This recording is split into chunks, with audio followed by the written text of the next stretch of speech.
Why the anger? He asked. I took stock of my feelings and reactions. I really had no need to be angry with him. He again insisted that I should look into his eyes and tell him about the strange falcon. He had changed his wording. He had said before, a very funny bird. Then he substituted it with strange falcon. The change in wording summed up a change in my own mood.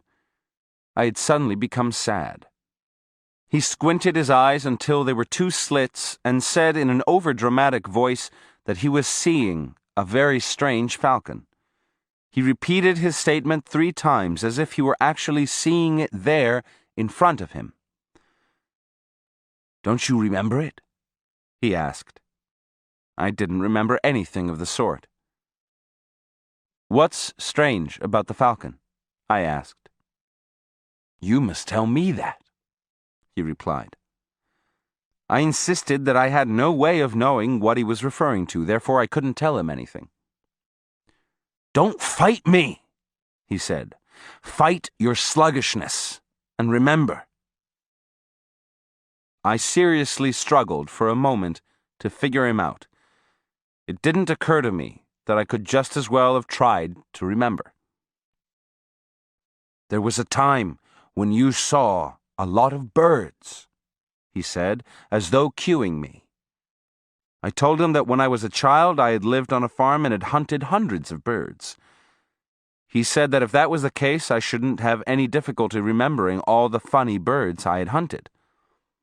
He looked at me with a question in his eyes, as if he had just given me the last clue.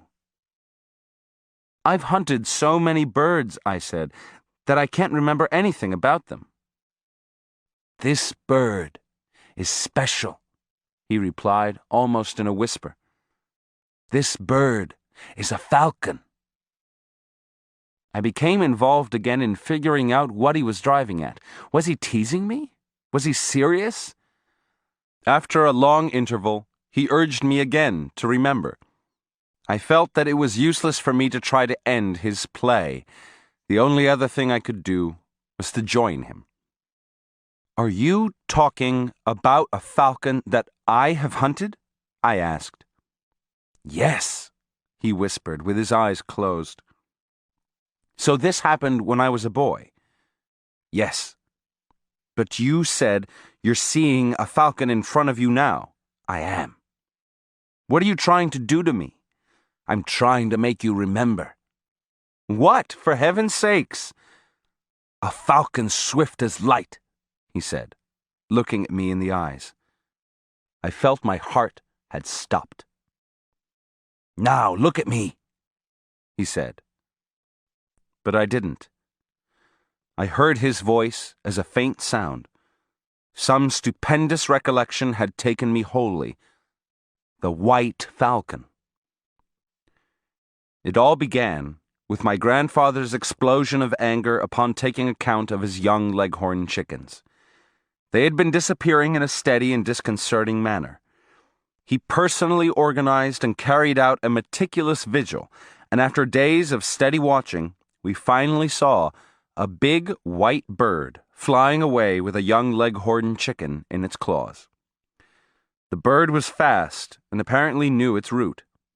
It swooped down from behind some trees, grabbed the chicken, and flew away through an opening between 2 ranches. It happened so fast that my grandfather had hardly seen it, but I did, and I knew that it was indeed a falcon.